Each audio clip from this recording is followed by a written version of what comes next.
لو عندك سمك بايت اوعي ترميه وتعالي اقولك ممكن نعمل بيه احلى طبق بجد هيعجبك جدا ويعجب ولادك.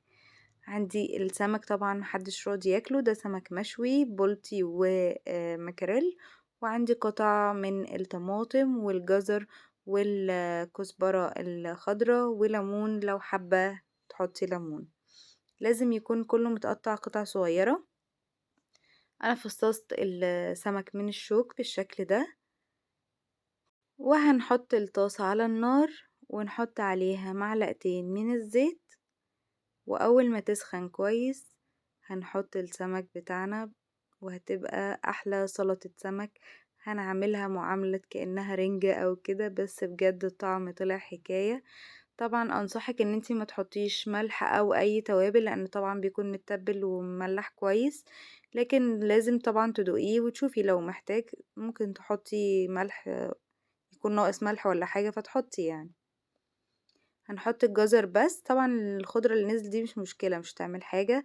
احنا المفروض نحط الجزر عشان بيبقى مقرمش شوية، فاحنا عاوزينه يدبل حاجة بسيطة جدا، وفي نفس الوقت يكون محتفظ بالقرمشة بتاعته.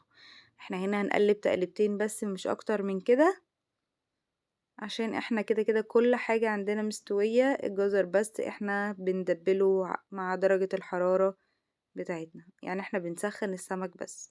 طبعا الأكلة دي بجد طلعت وهم بجد وجميلة جدا، وأنصحك ان انت تجربيها لو فعلا عندك سمك ومفيش حد راضي ان هو ياكله. هتوفر عليكي برضو أكلة برضو، وإعادة تدوير. تنفع معاكي لفطار كده يكون متأخر شوية أو غدا أيا كان. أنا عملتها كان فطار بس متأخر.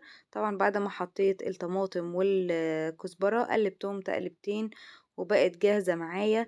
في الوقت ده أنا ممكن أحط ملح لو هي ناقصة ملح، وممكن أحط عصرة ليمون بتبقى حلوة جدا، طبعا للي حابب يحط.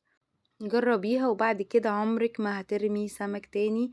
ولادك هيقولولك يا ماما اعملي لنا سلطة سمك زي دي. بجد جميلة جدا. انا عملت معاها بطاطس محمرة كده مقلية ومقرمشة، وعملت كمان طبق فول عشان هو كان فطار بس كان متأخر شويتين، كان الوقت اتأخر علينا في الفطار، فحبيت ان انا اعمل كده ويبقى بجد حاجة جميلة جدا. وبالهنا والشفا للي اكل. وشكرا جدا ليكم، اوعوا تنسوني في اللايك والاشتراك في القناة على اليوتيوب وصفة هدير سعد، ولو على الفيسبوك ياريت تشيري الفيديو عشان يستحق فعلا. شكرا جدا والسلام عليكم ورحمة الله وبركاته.